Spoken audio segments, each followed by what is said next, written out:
Hi everyone, welcome back to the channel Java Bytes with Tejo. In the previous video, we learned about loops in Java. Now the big question is loops on what? So that's where today's topic comes into picture. Today in this video, we are going to learn arrays in Java. We'll see what arrays are, why we need them, real life examples, syntax, and we'll have a small coding demo as well at the end. So without wasting time, let's get started.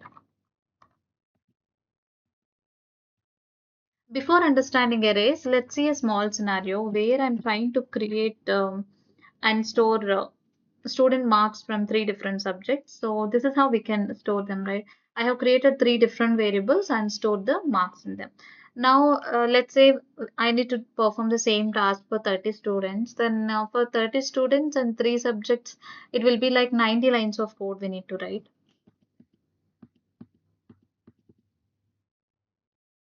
So obviously it consumes our time, increases the code size, and it's a tedious job to do. And creating these many variables becomes really difficult to manage. So how can we solve this problem? That's where arrays come into picture. So let's understand what arrays are. So an array in Java is a collection of multiple values of same data type stored in a single variable. In simple words, instead of creating so many variables, we can store the multiple values together in a single variable. Let's understand this concept with some real life examples. So think about a basket. We can keep different kinds of fruits in a single basket, right? So here we can consider the basket like an array and fruits like elements of the array. And we have another example, student marks. We can keep the student marks from different subjects into single variable because all these marks belong to one student. So we can store them together using arrays. Now, why do we need arrays? We need arrays because they help us store multiple values together. As you can see here, without array, this is how we can store the multiple values, right? We need to create multiple variables and we need to store them separately. But using arrays, we can store them together in a single line. So this single line explains everything we discussed so far.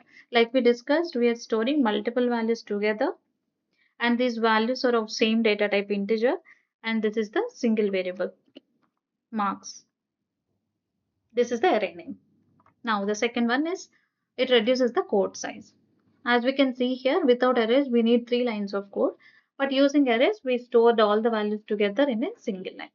And we can work easily with the loops. So we'll try to understand this one while discussing the code at the end. And we can write clean and readable code, something like this. Let's have a look at the syntax as well. So this is the simple declaration. As we know, we need to mention the data type and array name. And sometimes based on our requirement, we can initialize the arrays with the size and with actual values also. So here we initialize the array with the size. And in the third scenario, we are initializing the array with actual values also. So now, so far we discussed and understood what arrays are, why we need them. We have seen some real life examples, syntax also. So let's take a quick demo and understand how they practically work. So I created this simple program to explain about arrays. I created a string array and initialized this array with these values. And we are trying to print all the values of this string array fruits. So let me execute this program and show you.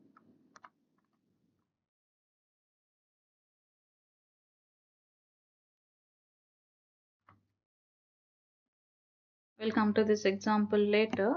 So let me comment it for now. Okay.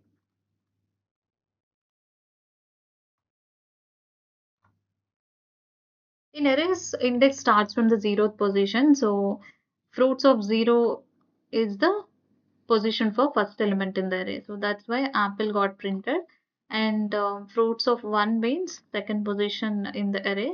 So banana got printed and fruits of two is the third position. Mango got printed. Now, let's see the combination of arrays with loops. Like we discussed, we can easily work on loops using arrays. Let me execute this program. Okay, let's understand what's happening inside the loop.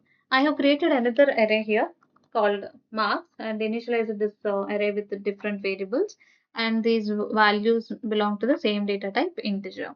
And I created another for loop. We have discussed how to create and work on different loops in the previous video. So if you need any info, you can refer to the previous video. Now let's see what's happening here. I have taken some counter variable I. We have condition and we have the increment part. And once the condition becomes true, we'll go inside and we are trying to print the elements of the array. So marks.length is the total number of elements in an array. So here the length of our array is 4. So we'll iterate through the array and we'll try to print all the elements from the array. Let's see. In the first instance, I value is 0. So we are checking the condition. I value is 0, 0 less than 4, true. So we'll go inside and we are printing marks of 0. As we know, index starts from 0, right? So in the 0th position, 80 is there, 80 got printed and I value will be incremented. Now the I value is 1, 1 less than 4, condition became true. So now we are printing marks of 1, that is second position, 85 got printed.